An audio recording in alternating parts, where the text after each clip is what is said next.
It's October the 12th of 2002. Here we see two nightclubs and a van. But little did they know that inside one of these nightclubs, all tragedy will break loose. And this will happen right now.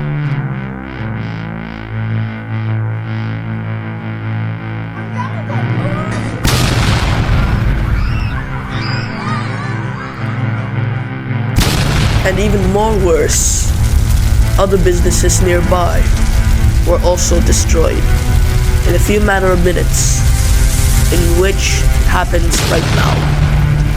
And for even good measure, or should I say bad measure, a consulate building was also attacked, even though no damages were done to the building, in which you have saw were the 2002 Bali bombings, which this episode is a recreational documentary talking about the 2002 bombings. Why did it happen?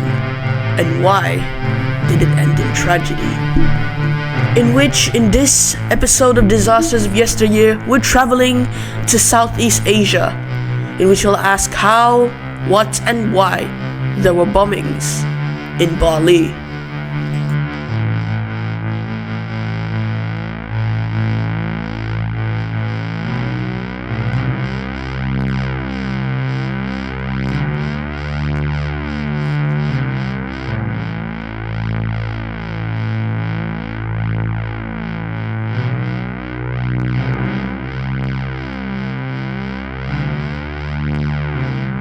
October the 12th, 2002.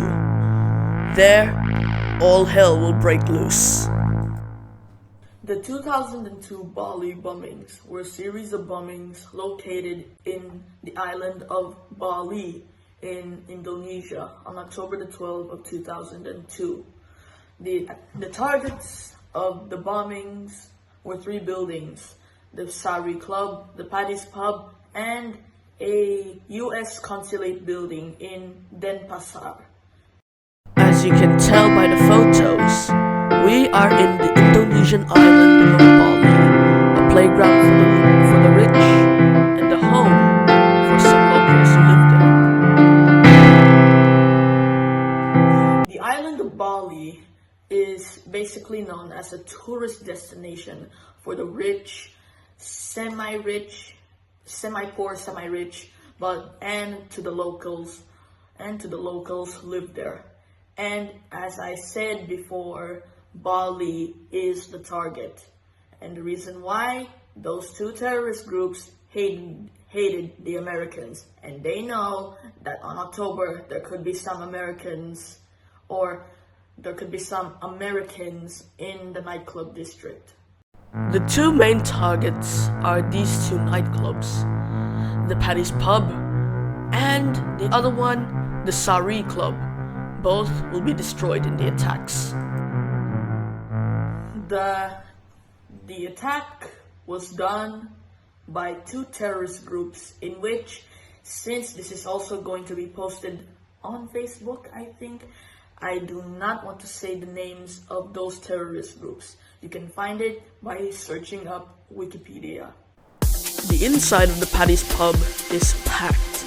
There are people from different countries dancing on the disco floor, since this is also a nightclub and a bar.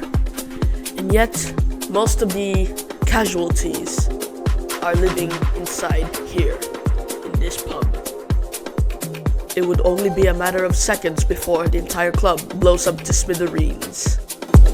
The victims of the attack are from different countries.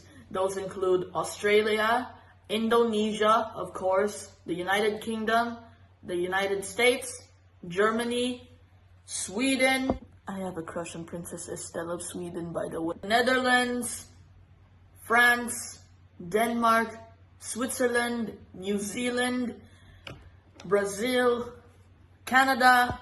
What's up to my uncle who lives there in Canada? Japan, South Korea and South Africa, Italy, Ecuador, Greece, Poland, Portugal, and Taiwan, and three unknown victims, and three unknown nationalities. And the ages of those victims are under 21, 21 to 30, 31 to 40, over 40, and some unknown ages. Since the bombing was so horrific, it mutilated them, making it hard to identify what their age was. The first bomb to be planted is at the US Consulate building. Here, if we look up close, it's a cell phone bomb. Since the bomb was constructed, it was only able to be detonated when a cell phone call was made. Always plan to make go.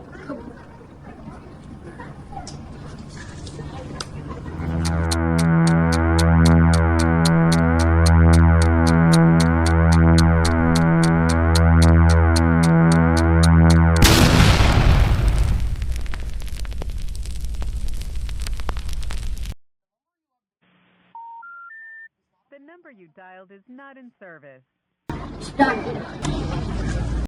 The bombs that were used in the attack were 3 bombs. Each bomb was a car bomb, a small bomb, and a vest.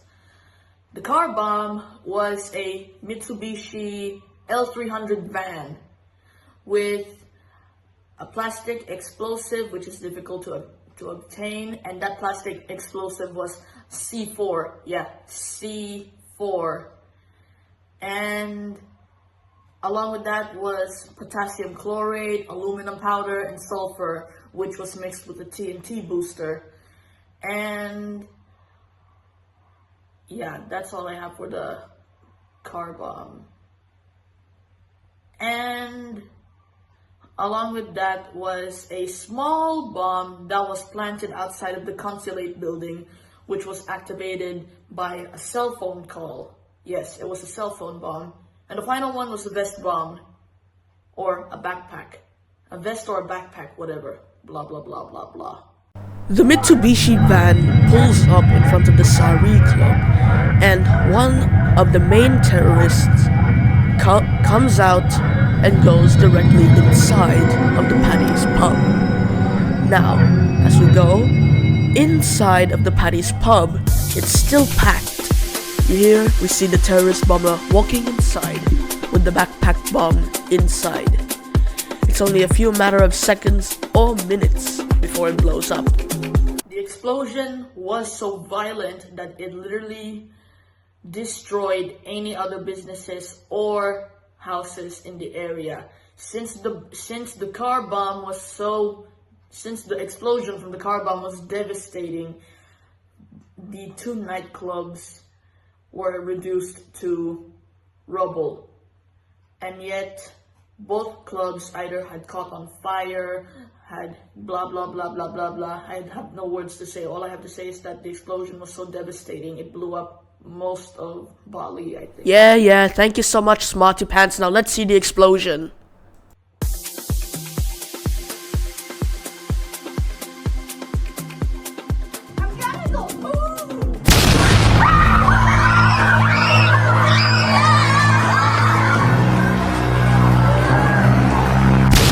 The explosion was so devastating that the Paddy's pub had caught on fire. Nearly some of the victims had died in there, and yet the worst is about to come. The Mitsubishi van blows up, and it spread the entire shockwave throughout the other businesses. And this was it for the Bali bombings. An interesting fact about the bombings is that they were a post 9/11 terrorist attack, in which, well, you know, they are the same terrorist groups that did 9/11. I mean, one was the same terrorist group, but the other one was different. In the wake of the disaster, 202 people had died, and the rest have been injured. What was supposed to be a fun, peaceful day turned into hell. Since the bombings were so catastrophic, it became hard for people to identify victims. This was it for the attack. after the disaster, the perpetrators, or should I say the terrorists, they were soon finally caught. I don't know how, but yeah. And later in 2005, years after the attack, another bombing was done again in the same district, but not in the same nightclubs, in a hotel. And in 2008, the bombers were executed by firing squad. So yes, we have learned about the 2002 Bali bombings and why did it cause tragedy. And to that, we say good night, good luck, and good morrow. And thanks for watching Disasters of Yesteryear, episode 9.